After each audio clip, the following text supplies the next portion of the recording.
Bismillahirrahmanirrahim. Assalamualaikum warahmatullahi wabarakatuh.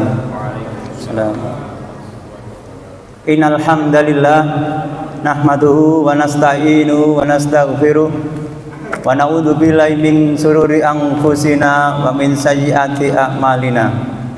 May yahdihillahu fala mudhillalah wa may yudlil fala hadiyalah. Asyhadu an la ilaha illallah wahdahu la syarikalah wa asyhadu anna Muhammadan abduhu wa rasuluh, amma ba'du.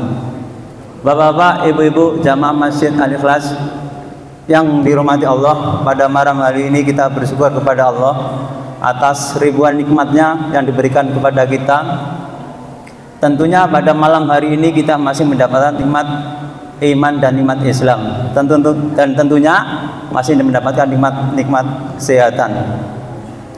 Tanda Allah mencintai kita itu ada dua. Yang pertama adalah yufaqihu fiddin. Barang siapa yang Allah kehendaki baik itu, maka difahamkan tentang ad-din. Dan yang kedua, barang siapa Allah cinta itu dimudahkan dalam melakukan hal kebaikan. Banyak orang yang tidak dicintai Allah itu tiap hari ujung-ujungnya hanya tahu-tahunya malam ganti pagi, nggak ada aktivitas untuk akhiratnya, hanya sibuk urusan dunia aja yang nggak bermanfaat. Salawat serta salam tetap tercurahkan kepada Nabi Rasulullah Sallallahu Alaihi Wasallam beserta keluarganya, sahabat-sahabatnya, dan orang-orang yang mengikutinya. Bapak-bapak, ibu-ibu, kajian pada malam hari ini yang akan diisi oleh Ustadz Ibrahim LC dengan materi fikih ibadah. Kepada beliaunya Ustadz Ibrahim kami persilakan.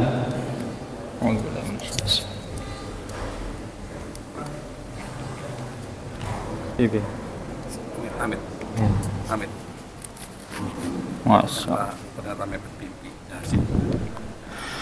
Bismillahirrahmanirrahim. Assalamualaikum warahmatullahi wabarakatuh. Waalaikumsalam. Innal hamdalillah nahmaduhu wa nasta'inuhu wa nastaghfiruh wa na'udzu billahi min shururi anfusina wa min sayyiati a'malina. Man yahdihillahu fala mudhillalah wa man yudlil fala hadiyalah.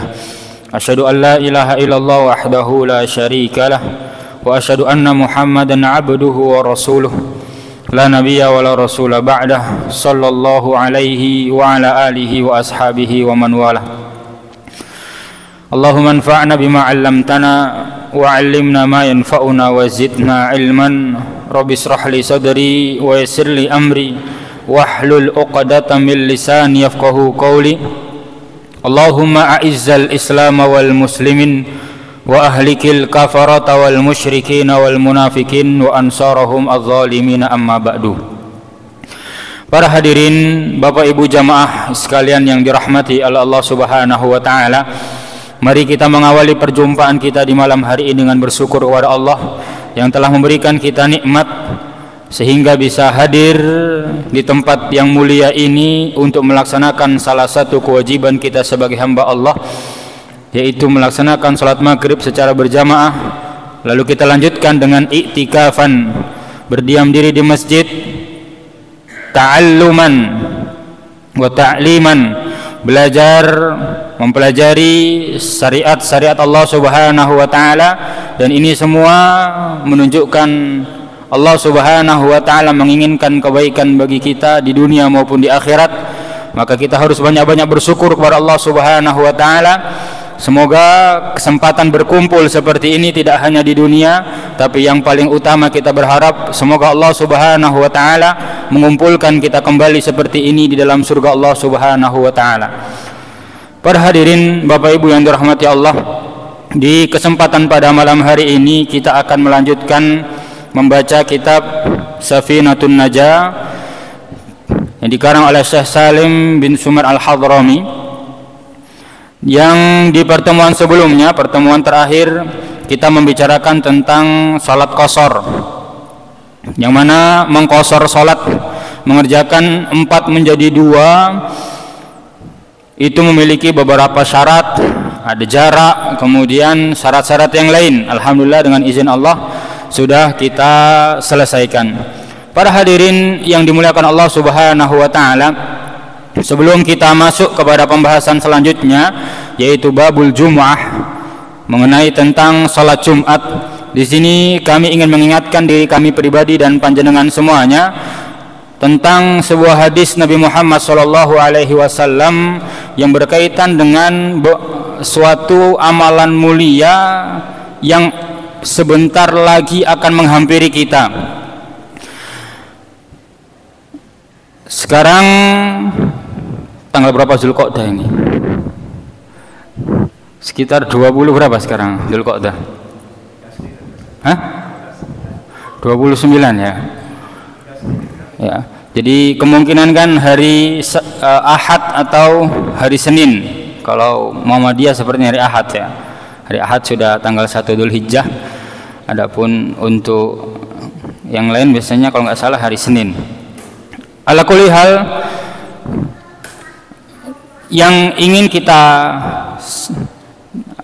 ingat ya, yang ingin kami sampaikan kepada kita semua, kepada kami pribadi dan panjenengan semua adalah sebuah hadis Nabi Muhammad yang diriwayatkan oleh Ibnu Majah, Abu Daud, At-Tirmidzi dan banyak ulama muhaddis lainnya tentang keutamaan 10 hari awal bulan Dzulhijjah. Ini kami rasa penting sebelum kita mulai kepada materi, karena kita sebentar lagi berjumpa dengan 1 Dzulhijjah.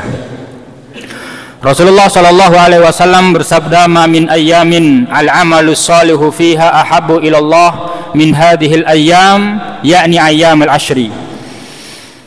Tidak ada, kata Rasulullah, amal saleh yang lebih dicintai oleh Allah melebihi amal saleh yang dikerjakan di 10 hari awal Dzulhijjah. Kami ulangi lagi, Rasulullah Muhammad sallallahu alaihi wasallam mengingatkan kepada kita semua ada peluang amal soleh yang sangat besar, bahkan oleh sebagian ulama dikatakan siang hari di 10 hari awal Dzulhijjah lebih utama dibandingkan siang hari di 10 hari terakhir bulan Ramadan. Bulan Ramadan kita sering mendengar di 10 hari terakhir bulan Ramadan keutamaan-keutamaan tentang hari-hari tersebut. Maka hadis ini penting untuk kita pahami agar kita memiliki momen-momen tertentu untuk meningkatkan kualitas amal soleh kita. Dan di antara hari-hari mulia dalam Islam adalah 10 hari awal bulan Dzulhijjah. Rasulullah tadi bersabda, "Ma min ayyamin al-'amalus shalihu fiha ahabbu ila Allah min hadhil ayyam, yakni ayyamul asri." Tidak ada amal saleh yang lebih dicintai oleh Allah melebihi amal saleh yang dikerjakan di 10 hari awal bulan Dzulhijjah. Sejak tanggal 1 Dzulhijjah, kalau bahasa Jawanya besar ya. Bulan besar ya. Bulan besar dari tanggal 1, 2 sampai tanggal 10. 10 hari awal bulan Dzulhijjah ini adalah waktu-waktu yang mulia. Ketika kita mengamalkan amal saleh akan sangat dicintai oleh Allah Subhanahu wa taala. Bahkan para hadirin yang dirahmati Allah, ketika mendengarkan hadis ini para sahabat bertanya kepada Rasulullah, karena mereka penasaran apa benar 10 hari ini 10 hari yang mulia. Maka para sahabat memastikan kepada Rasulullah, walal jihadu fi sabilillah ya Rasulullah. Ya Rasulullah, walal jihadu fi sabilillah. Apakah 10 hari apakah amalan yang dikerjakan di 10 hari awal Dzulhijjah ini juga bisa menyaingi amalan al-jihadu fi sabilillah? Ini juga menunjukkan bahwa para sahabat itu dalam benak mereka amal yang paling tinggi itu jihad. Karena Rasulullah menjelaskan dirwatu sanamihi al-jihadu fi sabilillah. Puncak dari Islam itu jihad. Makanya ketika Rasulullah bersabda demikian, mereka penasaran. Para sahabat penasaran, apakah benar amal soleh yang dikerjakan di 10 hari awal Dzulhijjah benar-benar dicintai oleh Allah melebihi amalan jihad yang selama ini bagi para sahabat itulah amalan yang paling dicintai oleh Allah. Kemudian Rasulullah menjawab apa? Walal jihadu fi sabilillah. Bahkan amalan jihad sekalipun bisa dikalahkan dengan amal soleh yang fokus dikerjakan di 10 hari awal Dzulhijjah. Illa, kata Rasulullah, kecuali hanya ada satu amalan yang tidak bisa disaingi. Apa itu? Illa rajulun kharaja bimalihi wa nafsihi falam yarji' min dzalika bi syai'. Kecuali ada seseorang yang keluar dari rumahnya membawa segenap jiwa dan hartanya untuk berjihad di jalan Allah, falam yarji' min dzalika bi syai'. Tidak ada yang kembali, cuma namanya saja. Harta habis untuk perjuangan, jiwa dikorbankan untuk Allah. Itu satu-satunya amalan yang tidak bisa disaingi dengan amal soleh yang dikerjakan di 10 hari awal Dzulhijjah. Para hadirin yang dimuliakan Allah, ini kami ingatkan kepada diri kami dan panjenengan semuanya agar kita meningkatkan amal soleh nanti, khususnya di 10 hari awal Dzulhijjah. Kalaupun ternyata kita tidak bisa meningkatkan amal soleh, kalaupun ternyata godaan terlalu banyak sehingga amal soleh berat untuk kita amalkan, maka paling minimal di 10 hari awal Dzulhijjah ini mohon tinggalkan maksiat, para hadirin. Kenapa? Karena sebagaimana yang kita pahami bahwa dalam Islam ada tempat-tempat yang mulia, di dalam Islam juga ada waktu-waktu yang mulia. Berbeda, para hadirin yang dirahmati Allah. Seorang yang bermaksiat, minum minuman keras, mendem di pelabuhan Sedayu Lawas, dengan seseorang yang mendem di tengah Masjid Al-Ikhlas, apakah sama Pak dosanya? Beda. Kenapa berbeda? Karena ini bukan tempat maksiat, ini adalah tempat yang dimuliakan oleh Allah Subhanahu wa taala. Seorang mencuri di Indonesia dengan seorang mencuri di tanah suci Makkah, tentu dosanya berbeda. Sama, para hadirin, dalam Islam juga ada waktu-waktu yang mulia. Sekarang kita bermaksiat, di hari-hari ini kita bermaksiat, dosa di sisi Allah Subhanahu wa taala. Namun nanti ketika di 10 hari awal Dzulhijjah kita bermaksiat kepada Allah, maka dosanya akan berlipat-lipat, para hadirin. Jadi ini kami ingatkan kepada diri kami pribadi dan panjenengan semua, karena kami rasa ini penting. Karena ini rasa penting. Mengapa? Sebab kehancuran, kekalahan dan kemunduran umat Islam itu disebabkan karena banyaknya maksiat di dalam tubuh kaum muslimin. Maka para hadirin yang dirahmati Allah, ini sebagai pengingat sebelum kita masuk kepada pembahasan, karena sekali lagi kami rasa ini penting dan memang momennya untuk mengingatkan tentang keutamaan 10 hari awal bulan Dzulhijjah. Para hadirin, Bapak Ibu yang dirahmati Allah, kita masuk kepada pembahasan fikih, yaitu babul Jum'ah. Bismillahirrahmanirrahim. Qala al-muallif rahimahullahu taala wa nafa'ana Allahu bi ilmihi fid dharain, Allahumma amin. Faslun surutul jumu'ati sittatun. Syarat sah mengerjakan salat Jumat itu ada 6. Syarat sah mengerjakan salat Jumat itu ada 6. Yang pertama adalah antakuna kulluha fi waqti zuhri. Salat Jumat sebagaimana sudah kita sering amalkan, namun secara fikih perlu untuk kita ketahui lebih detail bahwa salat Jumat itu menjadi sah jika antakuna kulluha fi waqti zuhri, jika seluruh rangkaian ibadah salat Jumat itu dikerjakan di waktu salat zuhur. Ini adalah sesuatu yang sudah sangat kita pahami sekali.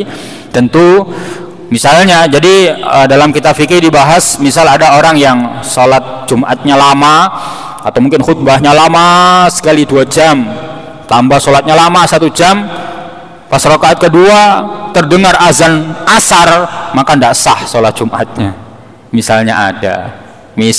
Tapi kalau ada yang seperti itu, dijamin jamaahnya gak balik mana. Ada sholat kok sepanjang itu pekan depan jamaah mikir-mikir mau sholat di tempat itu. Tapi di dalam fikih itu dijelaskan bahwa ketika memang ada yang seperti itu, secara hukum dia tidak sah dianggap sebagai sholat Jumat.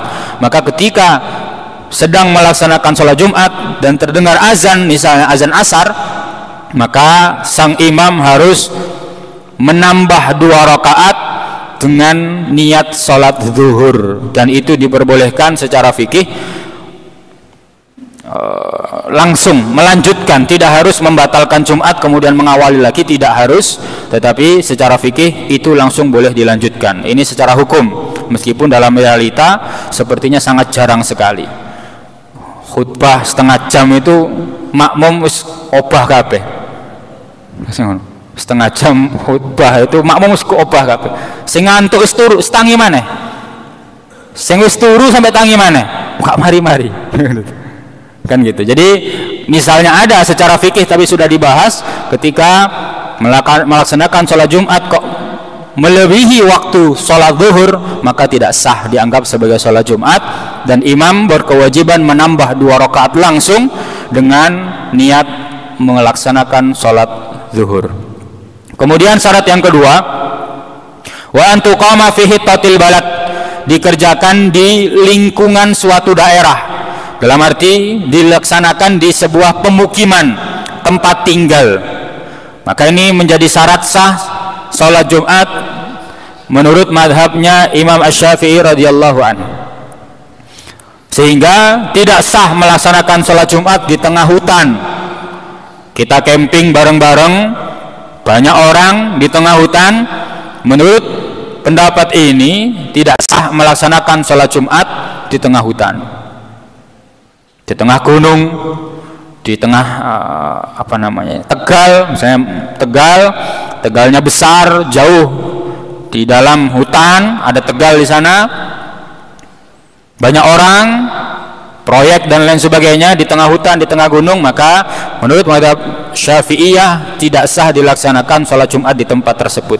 Jadi sholat Jumat itu dilaksanakan di pemukiman. Ya. Kemudian yang ketiga, wa antu sholat jama'atan, sholat Jumat itu harus dikerjakan secara berjamaah.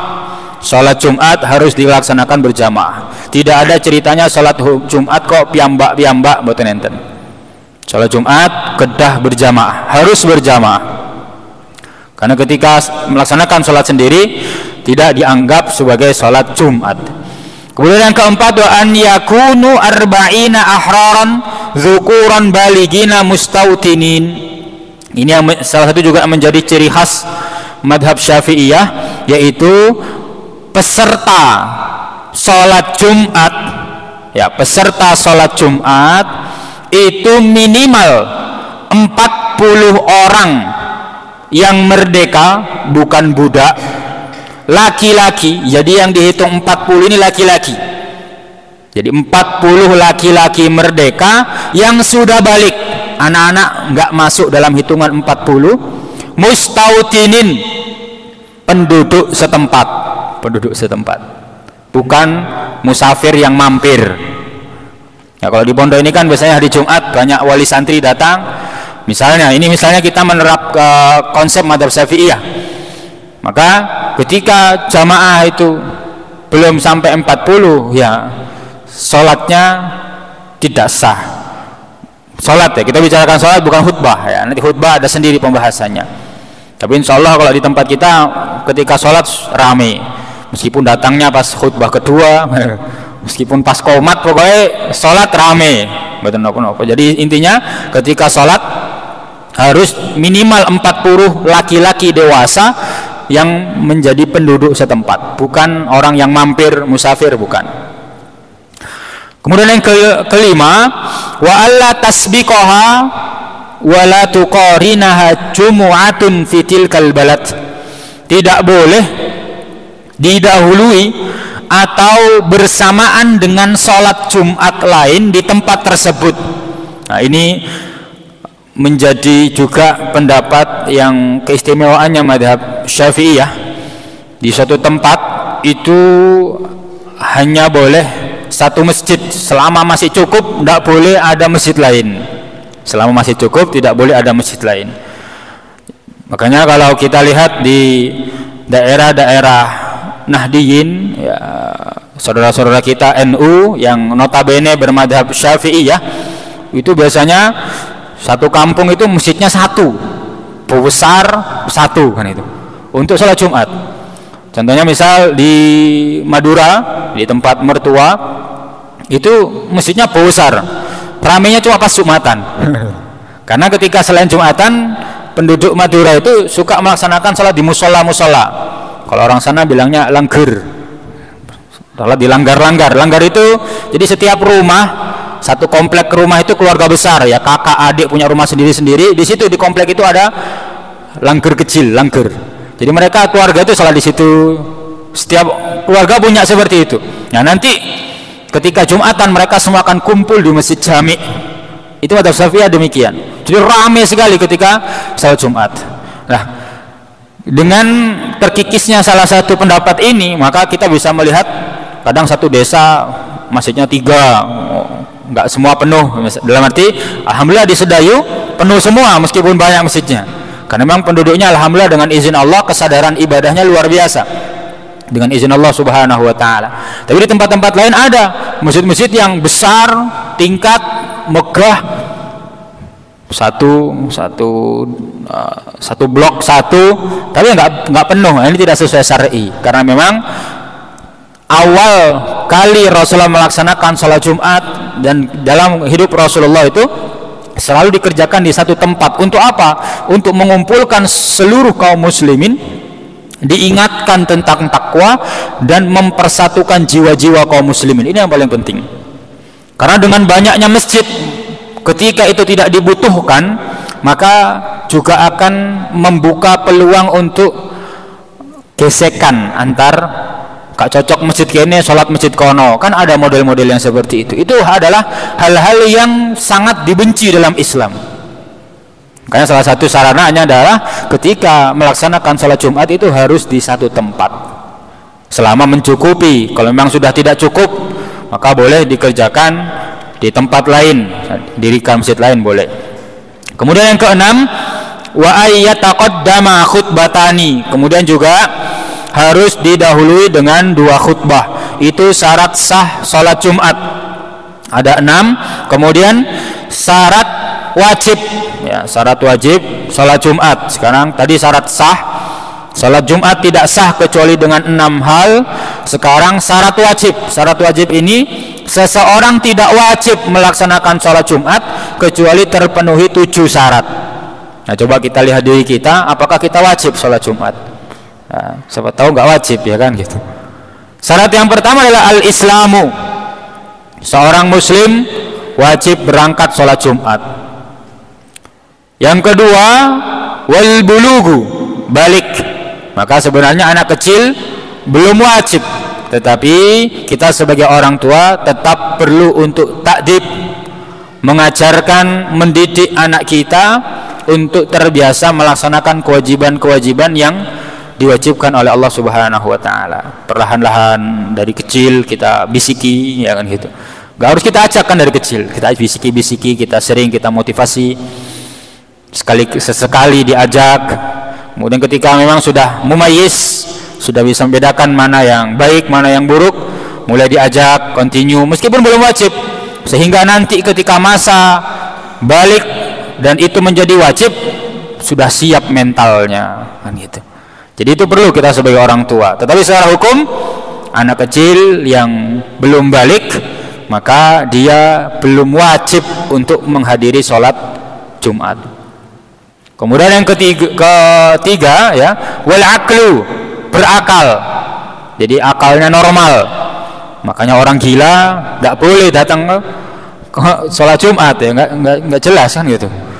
Makanya kita nggak pernah sholat Jumat sampingan sama orang gendeng, nggak pernah. Ya, karena dia juga nggak wajib, diajak juga nggak nurut. Kemudian yang keempat, wal hurriyah, merdeka, bukan budak. Jika ada budak, maka dia tidak wajib menghadiri sholat Jumat. Kemudian yang kelima, wal dzukurah, laki-laki yang wajib untuk melaksanakan sholat Jumat, menghadiri Jumatan niku tiang jaler, tiang setri mboten. Apakah boleh? Boleh, tetapi tidak wajib. Jadi secara hukum, jika dikatakan wajib apa tidak, wanita tidak wajib menghadiri Jumatan, yang wajib adalah laki-laki. Kenapa? Karena titik tekan nasihat-nasihat di khutbah Jumat itu lebih kepada para laki-laki yang menjadi kepala keluarga, sehingga dia pulang mendidik keluarganya. Itu pentingnya Jumatan. Jadi Jumatan itu bukan lek esok turu dugi Jumatan mesti turu, kan ngeten-ngeten niku. Karena Jumatan itu adalah sarana untuk nasihat menasihati. Kenapa yang diwajibkan laki-laki? Karena laki-laki itu kepala keluarga. Ketika di masjid Jumatan laki-laki mendengarkan nasihat takwa, nasihat kebaikan, pulang ke rumah nasihatin istrinya, nasihatin anaknya. Tapi kalau datang gerturu, mulai gak usah ngomong apa-apa. Keluarganya tidak akan berubah menjadi lebih baik, kan gitu. Padahal laki-laki itu, kita sebagai kepala keluarga punya tanggung jawab mendidik keluarga kita agar bisa selamat dari neraka, kan gitu. Caranya bagaimana? Ya, nasihat-nasihat di khutbah Jumat. Maka nanti akan ada pembahasan tentang khutbah Jumat. Apa minimal isi khutbah Jumat itu? Harus ada apa, kan gitu. Karena nggak pernah kita dengarkan khutbah Jumat itu presentasi tentang bisnis, nggak pernah. Promosi dagangan, nggak pernah. Karena khutbah Jumat isinya adalah nasihat bagi laki-laki khususnya agar dia memiliki keimanan yang mantap. Kemudian dengan pancaran iman itu dia bisa menasihati anak istrinya, kan gitu. Coba kalau khutbah Jumat itu maksimal, seluruh yang hadir mendengarkan dengan seksama, pulang menasihati keluarga, minimal sepekan sekali nasihati keluarga, itu keluarga muslim baik semua. Kenapa sulit sekali membenahi keluarga-keluarga kaum muslimin? Lah kepala keluarga ini teko salat sunat turu, tangi-tangi komat, sampai komen iki masjid apa iki? Salat Jumat kok ora enak khutbahe.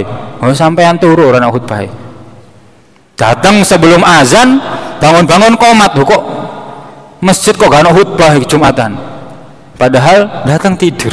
Makanya para hadirin, ini menjadi perhatian kita. Kenapa yang wajib itu adalah dzukurah, laki-laki?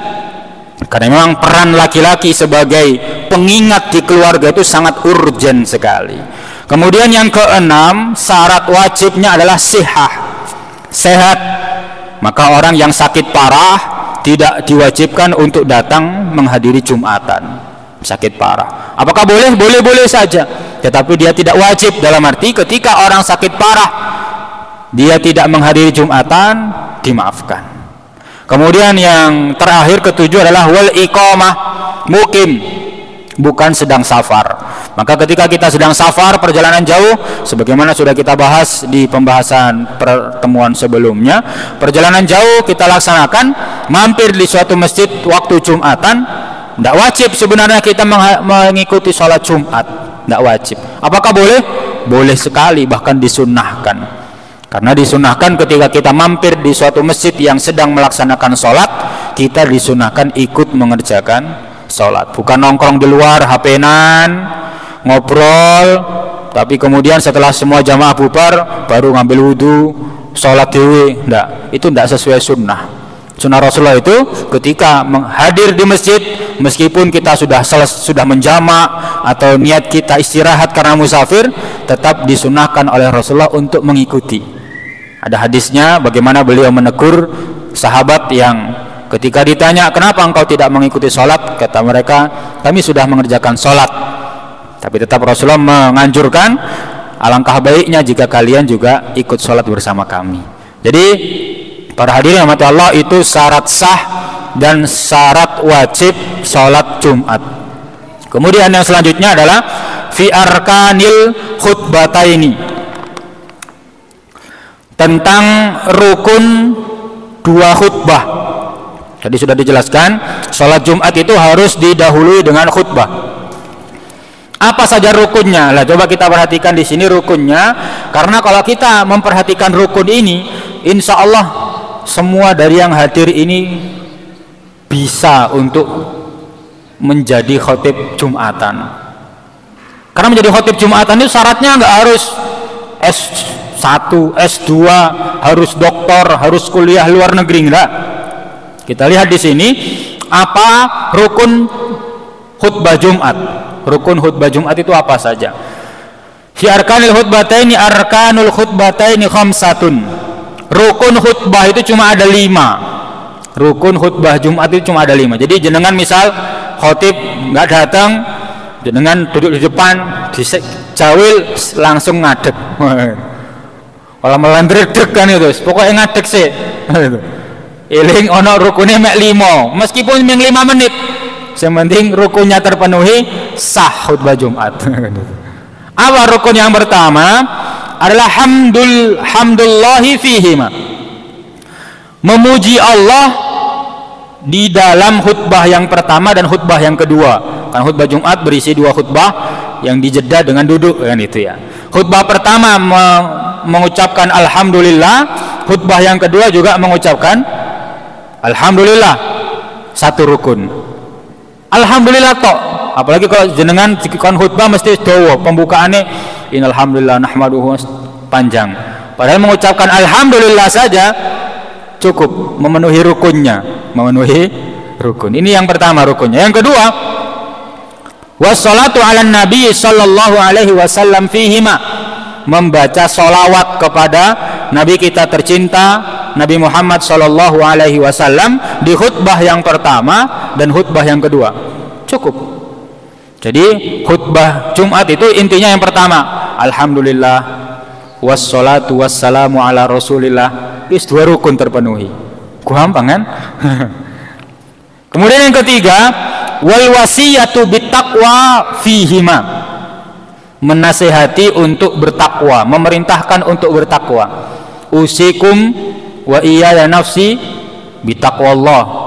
Sampun, sudah 3 rukun. Alhamdulillah wassalatu wassalamu ala rasulillah, usikum wa iyaya nafsi bittaqwallah. 3 rukun.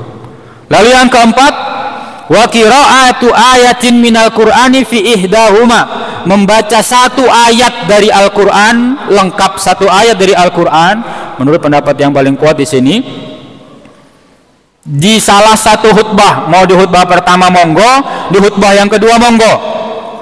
Misalnya di khutbah yang pertama alhamdulillah wassalatu wassalamu ala rasulillah, qala Allah ta'ala ya ayuhan nas ittaqullaha haqqa tuqatih wa la ya ayyuhalladzina amanu ittaqullaha haqqa tuqatih wa la tamutunna illa wa antum muslimun, usikum wa iyaya nafsi bittaqwallah. Duduk. Boleh. Berdiri khutbah yang kedua alhamdulillah wassalatu wassalamu ala rasulillah, usikum wa iyaya nafsi bittaqwallah. Lalu ditutup dengan rukun yang kelima adalah waddu'a lil mu'minina wal mu'minati fil akhirah, membaca doa di khutbah yang kedua. Selesai. Yang kedua tinggal Rabbana atina fid dunya hasanah wa fil akhirati hasanah wa qina adzabannar. Tuntas khutbah Jumat, sah secara fikih. Secara fikih sah. Dalam arti apa? Kita harus memahami bahwa khutbah Jumat itu tidak seribet yang dibayangkan gitu. Meskipun tambahan-tambahan itu untuk menguatkan pesan-pesan yang terkandung tadi, tapi rukunnya 5 hal ini. Dalam arti apa? Sebenarnya semua yang hadir ini, yang baik yang tua maupun yang muda, boleh khutbah Jumat. Yang penting laki-laki muslim. Kan gitu. Boleh hadir ya, bapak-bapak, mas-mas ini ada tawaran khutbah Jumat, siap, bismillah. Amalkan rukunnya aja. Meskipun besok-besok mikir takmir itu undang mana tak kai. Tapi secara rukun itu sah. Dalam arti apa? Misal dalam kondisi-kondisi darurat, intinya rukun ini terpenuhi. Jangan sampai berbicara setengah jam, rukun-rukunnya ada yang nggak terpenuhi, itu malah nggak sah. Intinya 5 rukun terpenuhi, mau panjang mau pendek, dianggap itulah khutbah Jumat. Tapi kalau panjang ngomongnya setengah jam, tapi rukun-rukunnya ada yang 1 yang ditinggalkan, maka masih belum dianggap sebagai khutbah Jumat secara madhab Syafi'iyah. Nah, jadi ini rukun-rukun khutbah Jumat hanya ada 5. Baca alhamdulillah, sholawat, mengingatkan takwa, baca 1 ayat, doa. Cuma 5 ini aja, gak sulit sama sekali, alhamdulillah. Jadi Islam itu mudah sekali. Terkadang yang membuat sulit itu pikiran kita aja yang buat sulit. Pikiran orang itu yang membuat sulit tentang Islam. Tapi Islam itu mudah sekali. Allah menginginkan Islam itu mudah bagi para hambanya. Kemudian selanjutnya faslun fi syurutil khutbatain. Nah, di sini ada syarat 2 khutbah. Syarat 2 khutbah secara madhab Syafi'iyah. Syarat 2 khutbah itu ada asharatun, ada 10. Syarat 2 khutbah itu ada 10. Agar khutbahnya benar-benar sah, selain yang dibaca itu adalah 5 ini tadi, maka khutbah ini harus terpenuhi 10 syarat agar sah. Yang pertama, at-taharatu anil hadatsainil asghari wal akbar. Khatib harus suci dari hadas kecil maupun hadas besar. Makanya pernah dikisahkan itu, saya mendengar sendiri, ada seorang ustaz cerita, pernah suatu ketika di kampungnya itu ada kiai khutbah, tiba-tiba turun dari mimbar pergi ke kamar mandi, jamaahnya nggak berani gantikan, dikira ono opo kan gitu. Kemudian naik lagi, ngulang dari awal lagi, ya karena ternyata khotibnya batal. Memang secara fikih tidak boleh batal, meskipun sebenarnya boleh digantikan, boleh-boleh saja, tapi karena sudah terlanjur segan dengan kiainya, turun wudu, naik lagi khutbah. Nggak boleh batal, khutbah tidak boleh batal. Teriak menggebu-gebu, batal, ya harus turun, nggak boleh dilanjutkan, karena khutbah syarat sahnya adalah taharah, dia harus dalam kondisi suci, khotibnya harus dalam kondisi suci. Kemudian yang kedua, wa taharatu anin najasati fi tsaubi wal badani wal makan. Sang khotib juga harus bersih atau suci dari najis. Sang khotib juga harus suci dari najis, baik pakaiannya harus suci dari najis, badannya maupun tempat khutbah juga harus suci dari najis. Yang ketiga adalah satrul aurah, menutup aurat. Menutup aurat ini ada syarat sah. Makanya kalau kata guru kami dulu ketika menjelaskan ini, meskipun bentuk mimbarnya itu mimbar kerukupan, mimbar tutupan, pas khutbah sarungnya melorot, itu harus segera dibenerin.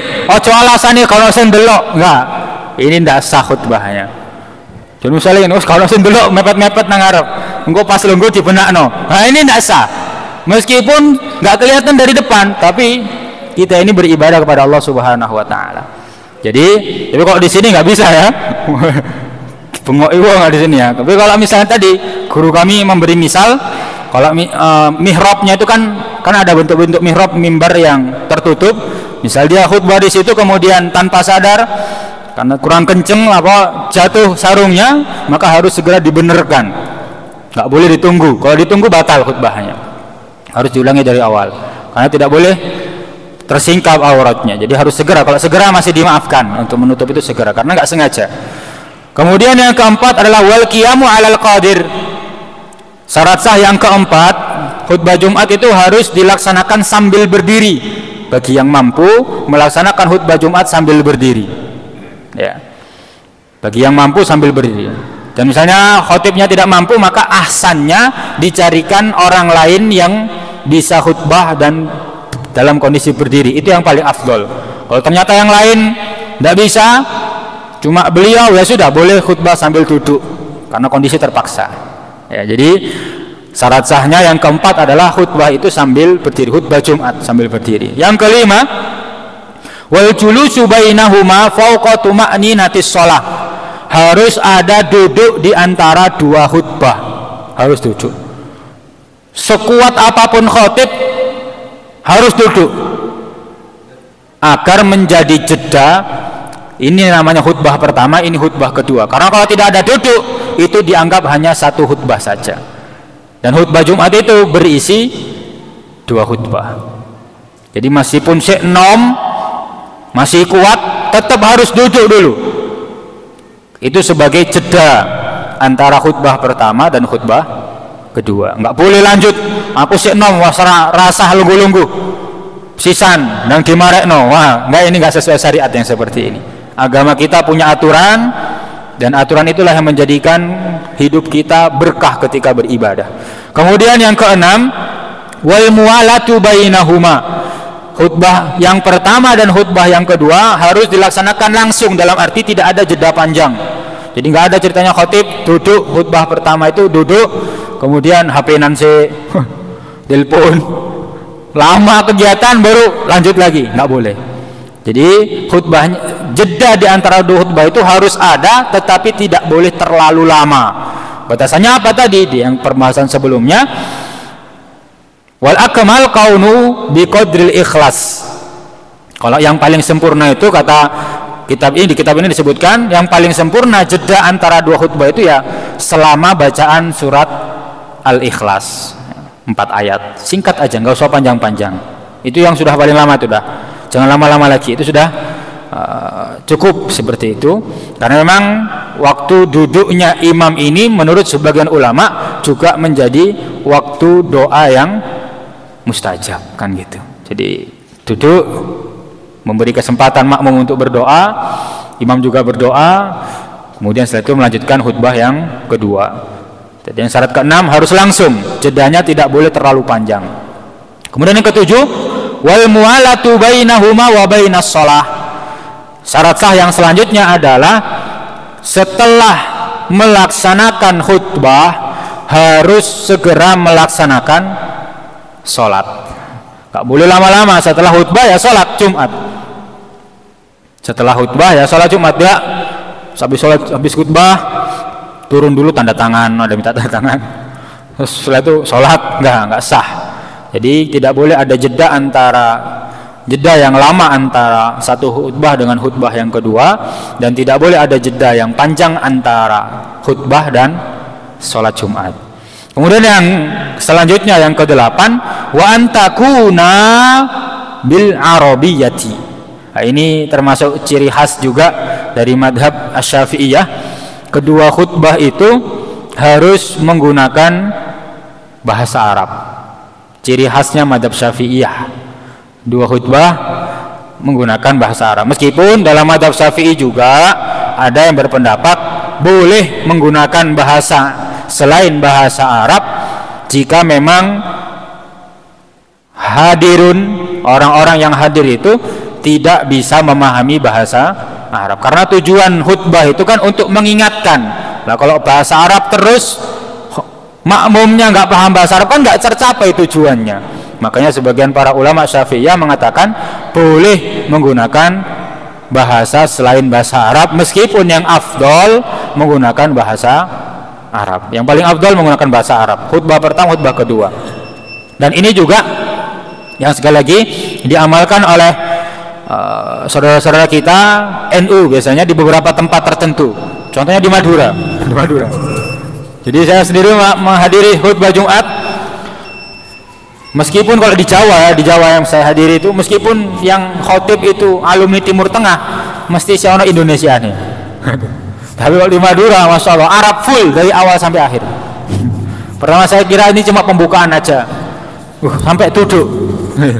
Berdiri Arab lagi sampai doa, masya Allah luar biasa ya. Jadi di sana khutbah Jumat itu dari awal sampai akhir full bahasa Arab. Meskipun nggak terlalu lama, paling 7 menit gitu, 8 menit khutbahnya. Sing suwe sholawatan nih. Teman-teman, jadi sebelumnya itu banyak ritual-ritual, amalan-amalan, setelahnya juga sholawatannya lama sekali. Nggak apa-apa. Ala kulli hal secara fikih seperti ini.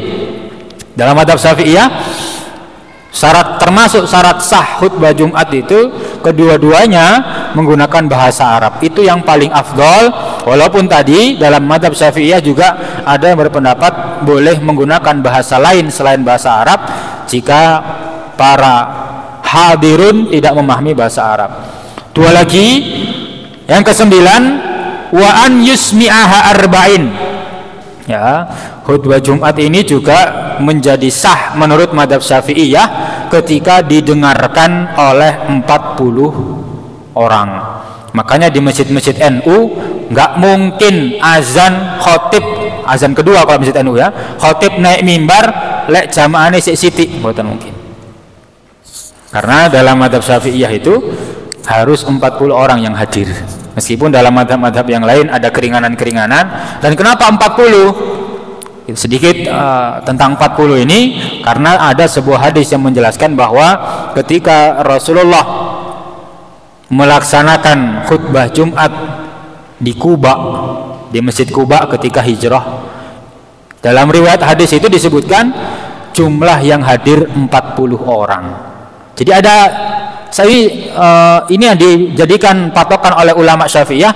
Oh, ternyata Rasulullah kalau melaksanakan khutbah Jumat itu yang hadir 40 orang minimal. Makanya kalau ada madhab lain debat sama Syafi'iyah tidak harus 40 karena Rasulullah tidak pernah mensyaratkan demikian, kan ngeten. Maka Syafi'iyah akan bertanya, dalilmu mana?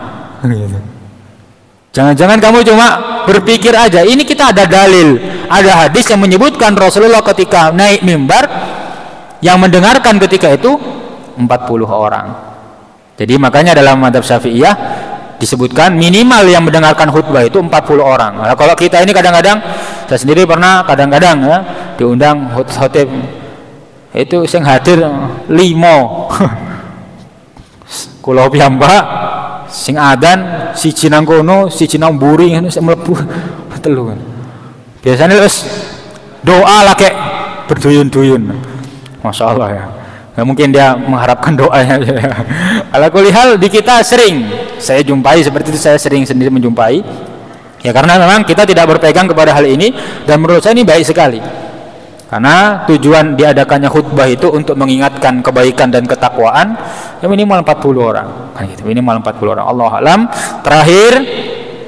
Yang terakhir adalah wa antakuna kulluha fi waqti duhri. Khutbah Jumat itu semuanya harus berada di waktu duhur. Maka tidak sah khutbah Jumat kalau sampai bablas waktu asar. Saking asiknya khutbah, teksnya kedawan sampai bablas salat asar. Nah ini nggak sah khutbahnya. Jadi ini pembahasan tentang sholat Jumat dari segi syarat wajib, syarat sah, kemudian khutbah, rukun-rukun khutbah, dan syarat sah khutbah Jumat. Sekian yang bisa kami sampaikan. Sekali lagi para hadirin, sebentar lagi kita berjumpa dengan 10 hari awal Dzulhijjah. Mohon maksimalkan dengan amal-amal ketaatan kita, kula panjenengan sami, karena ini adalah kesempatan yang sangat mulia sekali. Kalau memang kita tidak bisa menambah amal soleh lagi, paling minimal usahakan kita meninggalkan maksiat di 10 hari awal ini, karena itu waktu-waktu yang mulia di sisi Allah Subhanahu wa taala. Sekian dari kami, barakallahu fikum. Mohon maaf ketika ada ungkapan-ungkapan atau bahasa yang kurang baik, kurang halus, saya mohon maaf yang sebesar-besarnya. Ketika ada kebaikan datang dari Allah Subhanahu wa taala, saya kembalikan kepada pembicara. Wassalamualaikum warahmatullahi wabarakatuh. Waalaikumsalam. Ya, demikian materi yang disampaikan oleh Ustaz Ibrahim LC dengan materi yang sangat tepat karena itu juga hari Jumat dan menyambut 10 awal bulan Dzulhijjah. Untuk kami buka sesi pertanyaan, tapi kita break dulu untuk adzan dulu.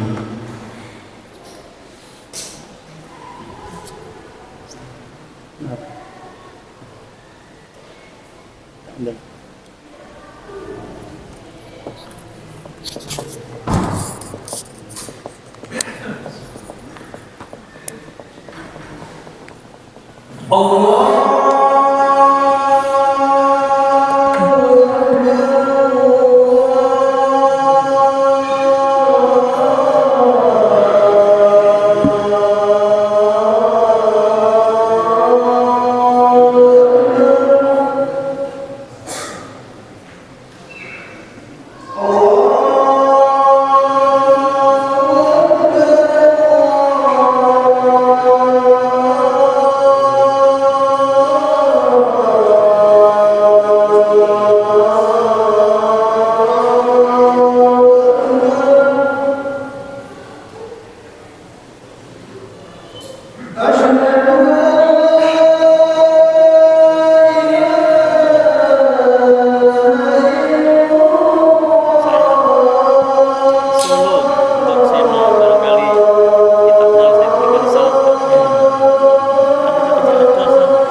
Ya, Bapak-bapak, Ibu-ibu, kami juga sesi pertanyaan. Barangkali ada yang ditanyakan, kami persilakan. Monggo.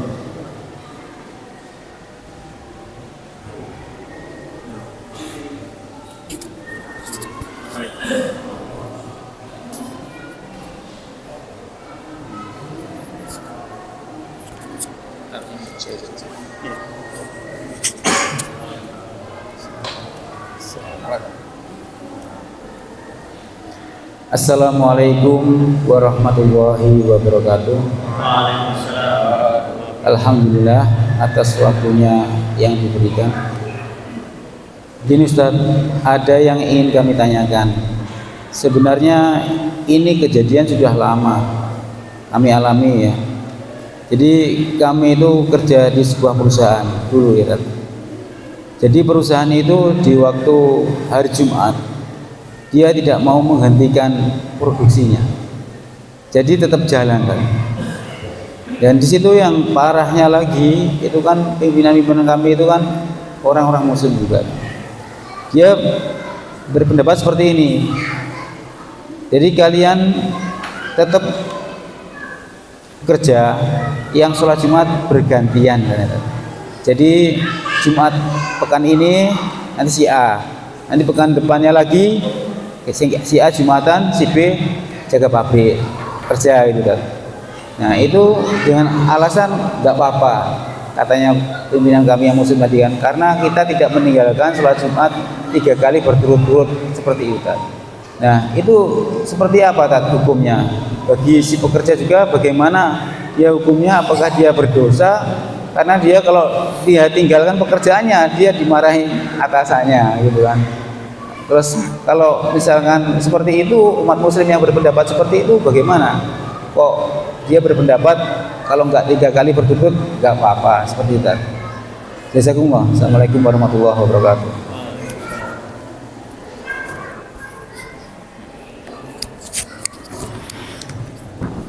Bismillah wassalatu wassalamu ala rasulillah wa ba'du. Pertanyaan, bagaimana jika ada seorang muslim yang meninggalkan Jumat tetapi tidak 3 kali berturut-turut. Para hadirin yang dimuliakan Allah, dalam agama kita memang ada ancaman yang berat sekali bagi seorang muslim yang dia berkewajiban untuk sholat Jumat namun sengaja meninggalkan karena lalai selama 3 kali berturut-turut. Itu ancamannya berat gitu. Untuk pertanyaan tadi, yang pertama kita harus perjelas adalah apakah dia termasuk dari orang yang wajib sholat Jumat. Dia wajib apa enggak kan gitu. Dia musafir apa bukan misalnya. Berarti perusahaannya di dekat rumah berarti.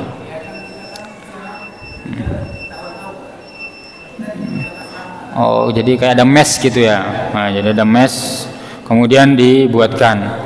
Kalau secara fikih gitu ya, kalau secara fikih Syafi'i kita sudah bahas tadi bahwasanya termasuk dari syarat untuk melaksanakan melaksanakan sholat Jumat kan iqamah mukim ya, itu sudah dianggap mukim. Meskipun kalau mustautin ini adalah penduduk setempat, dalam arti dia tidak akan melakukan perjalanan panjang kecuali ya hal-hal yang mendesak, dalam arti istautona itu menjadi tempat tinggal gitu. Ya, sepertinya itu kan masih istilahnya masih dalam kategori mukim tapi bukan mustautin. Jadi mukim itu dia musafir tapi karena lebih dari 4 hari hukumnya bukan musafir lagi kan gitu. Tapi kan tidak bisa dikatakan para pekerja itu adalah orang lokal, kan nggak bisa. Jadi secara mazhab Syafi'i itu tidak apa tadi istilahnya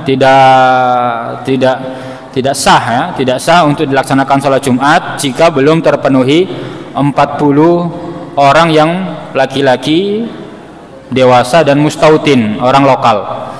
Kenapa orang lokal? Karena khutbah Jumat ini harus benar-benar dilaksanakan di sebuah wilayah yang menjadi tempat tinggal. Ini kalau mengambil mazhab Syafi'iyah kan gitu. Mencoba mengambil keringanan-keringanan, tapi tetap para hadirin Allah Subhanahu wa taala, dari ungkapan yang disampaikan tadi, mereka tidak sepenuhnya mengambil mazhab Syafi'iyah kan itu. Mereka mengambil mazhab yang lain yang mengatakan mereka wajib untuk sholat Jumat, tetapi mereka berlindung di balik tadi, yang penting tidak sampai 3 kali berturut-turut. Dengan gitu. Para hadirin Allah Subhanahu wa taala, kita harus paham benar bahwa segala perintah-perintah Allah itu ketika ditinggalkan dengan sengaja pasti ada konsekuensi.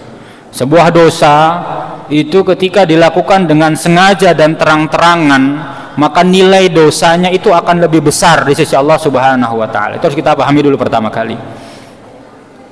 Apalagi jika dibumbui dengan unsur meremehkan, ngakali syariat. Ini dosanya itu juga bisa jauh lebih besar lagi. Ya, maka para hadirin Allah Subhanahu wa taala, maka ketika ditanyakan seperti itu, jawaban kami, hukumnya bagaimana? Hukumnya ketika itu dilaksanakan, dia paham bahwa itu adalah sebuah dosa karena meninggalkan kewajiban, tetapi dia mempermainkan dengan logikanya sebuah dalil-dalil yang Allah maupun Rasulnya sebutkan, maka itu termasuk dosa besar yang sangat dibenci oleh Allah Subhanahu wa taala. Meskipun mungkin derajatnya tidak sampai murtad, tetapi dosanya besar. Dan jika ada yang seperti itu, hendaknya dia lebih takut dengan azab Allah dibandingkan ancaman untuk dipecat. Karena bos kita tidak bisa menjamin kita terbebas dari neraka, tetapi Allah akan menjamin kita untuk selalu mendapatkan rizki dari Allah Subhanahu wa taala. Jadi ini jawaban kami ketika ditanya hukumnya, maka itu dosa besar jika memang dia yakin itu adalah meninggalkan kewajiban. Terlebih dari kata-katanya ada unsur peremehan yang bisa kita pahami dari situ, maka ini dosa besar yang sangat dibenci oleh Allah. Dan memang jika ada pegawai yang kondisinya seperti itu, saran kami hendaknya dia keluar dan yakin bahwasanya dia keluar untuk Allah Subhanahu wa taala, sehingga Allah tidak akan menyia-nyiakan hamba yang meninggalkan sesuatu yang diharamkan oleh Allah Subhanahu wa taala. Itu mungkin yang bisa kami sampaikan untuk jawaban dari pertanyaan tadi. Barakallahu fikum. Ya, demikian kami selaku pembawa acara pada kajian malam hari ini, apabila dalam membawa acara Islam, mohon maaf yang sebesar-besarnya. Mari kita tutup kajian pada malam ini dengan hamdalah dan doa kafaratul majlis. Alhamdulillahirabbil alamin. Subhanallahumma wa bihamdik, asyhadu an la ilaha illa anta, astaghfiruka wa atubu ilaik. Assalamualaikum warahmatullahi wabarakatuh.